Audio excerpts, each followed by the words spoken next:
Finally, true 10-bit D-Log across all 3 cameras, better image quality and full 360-degree gimbal movement, including real vertical shooting. The DJI Mavic 4 Pro steps things up in a big way. Add to that a brand new RC Pro 2 controller and you've got a drone that's clearly targeting high-end creators. We put it through its paces and here's what we found in this first look review. You're watching CineD, supported by B&H and CVP. Here it is, the Mavic 4 Pro is DJI's new flagship drone in their foldable drone lineup. This drone has been rumored for quite a while and it's great that it finally landed on our desk. After a couple of days with the new drone, here are my first thoughts. Now this is by no means a full-blown review, as I simply need to spend more time flying the Mavic 4 Pro. But still, I already know why the Mavic 3 Pro, which was my standard drone up until now, will likely stay on the ground from here on out. And here's why. The previous model, the Mavic 3 Pro, opened up a lot of creative possibilities since it was the first drone from DJI that sported 3 different focal lengths in one drone. Apart from the 24mm wide-angle camera, which is, as usual, the best camera on any DJI drone and which also has D-Log recording capabilities, the medium telephoto camera on the Mavic 3 Pro was a 70mm equivalent camera that offered D-Log M recording. The camera quality was absolutely decent and I ended up using it quite a lot on all the productions I worked on with the drone. However, only having D-Log M and not D-Log on that medium telephoto camera meant that additional grading was required to make the images match. And as I usually hand my footage to a pro editor after the shoot, this required additional explanation and extra grading effort. On top of that, and that was the huge downside of the Mavic 3 Pro,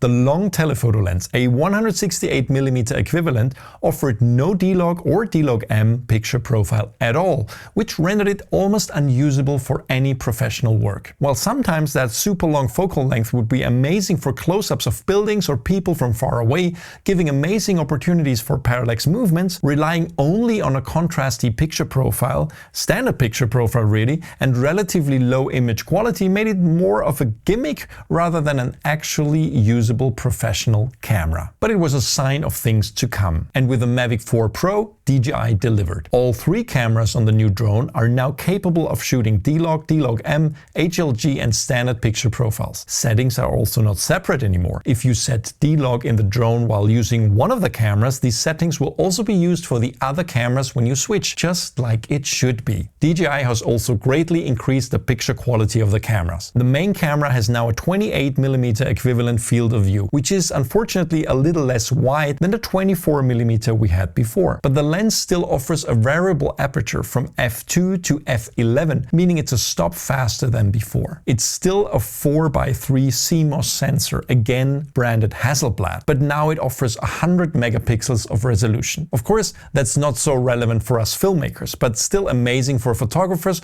wanting to capture the highest resolution images from the sky. More relevant for filmmakers is the fact that the main camera can now record 6K at up to 60 frames per second in normal shooting. That's up from 5.1K and 50 frames per second in the Mavic 3 Pro. In slow motion mode, the Mavic 4 Pro can do up to 120 frames per second in 4K. Now the medium telephoto camera is the same as before with a 70mm equivalent field of view with a 1/1.3 inch sensor and a fixed f2.8 aperture. And it delivers 4K resolution with up to 100 frames per second in high-speed modes. According to DJI, while the medium telephoto camera is the same, image quality is still enhanced due to a new image processing engine. Now the quality out of the telephoto camera definitely looks considerably better than before, and rolling shutter is less pronounced than in its predecessor, which must be down to a specifically optimized gimbal algorithm that DJI developed for the tele lens. And of course, the introduction of D-Log simply opens up a whole lot more picture quality in general. The sensor also became larger.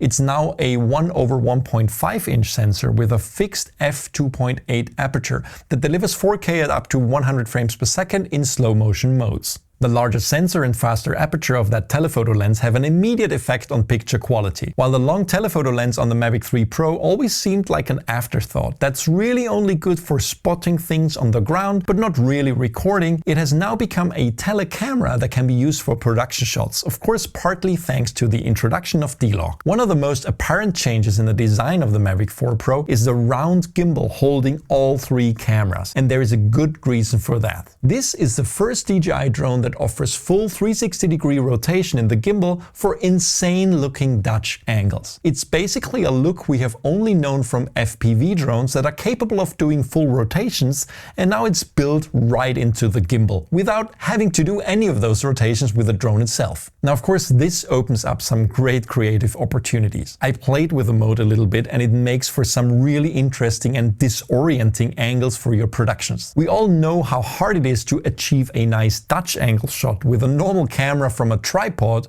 and now you have that ability built right into your drone. It kind of gives your footage a touch of FPV drones without actually knowing how to fly an FPV drone. The full rotation of the gimbal also brings two additional advantages. First of all, that means that extremely low angle shots are now also possible, because the gimbal can point up to 70 degrees upwards without getting props into the shot. It also means that real vertical shooting is now possible with all three cameras. With the press of a button, the gimbal rotates 90 degrees, and all the resolutions and frame rates are available in vertical mode without cropping the horizontal image. While I wasn't able to test this yet, low light performance is supposedly also a lot better, both for safety with its omnidirectional obstacle sensing and even cinematic tracking in low light. With Active Track 360, subjects can be kept in focus and followed even when partially obscured by trees, and cars can be detected up to 200 meters away with directional awareness. Everything about the DJI Mavic 4 Pro so far sounds amazing, right? Well, let's talk about one downside that will affect my regular shooting for sure. Now, when working with the 6K 60 frames per second footage from the main camera, which is either H.264 All-I or H.265 encoded,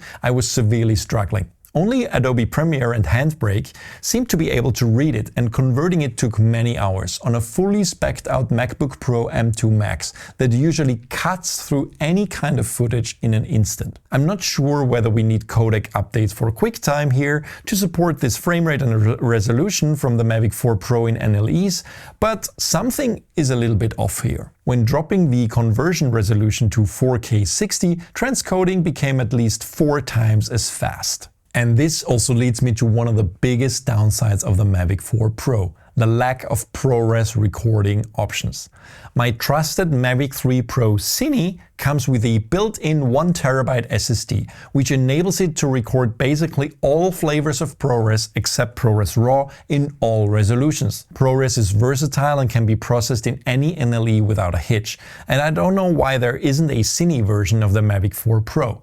There are in fact only two versions of it, one with a built-in 64GB of onboard storage and one with 512GB of onboard storage. I tested the 512GB version, which is required to get the H.264 All-I recording that I used. I would happily give up that recording option in favor of ProRes if possible. Let's hope that DJI can give us this with a firmware update, or alternatively release a separate CineD version if needed, because dealing with high resolution and high frame rate clips in H.264 and H.265 is simply putting unnecessary strain on our computers, which costs time in post-production. But let's move on to some more innovations by DJI.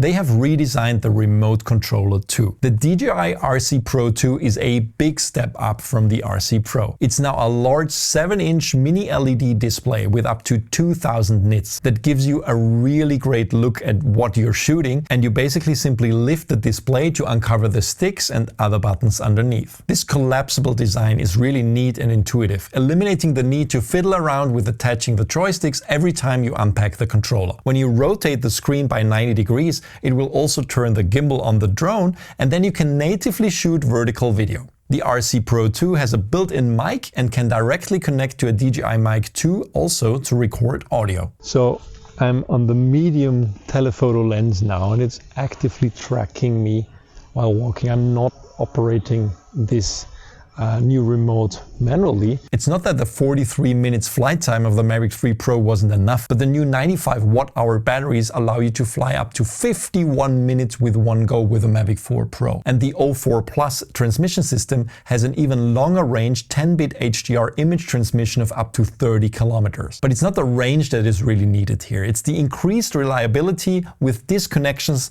much less likely to happen in areas with high signal interference. There are a lot of further enhancements on the DJI Mavic 4 Pro, and as I said in the beginning, I'm only getting started working with it. Let me know if you have further questions about the Mavic 4 Pro, and I will try to find out for you in my further testing. So thanks for watching this first look review of the Mavic 4 Pro, and stay tuned to CineD for a lot more camera and filmmaking gear reviews here on our YouTube channel and CineD.com. And don't forget to hit like and subscribe, and see you soon.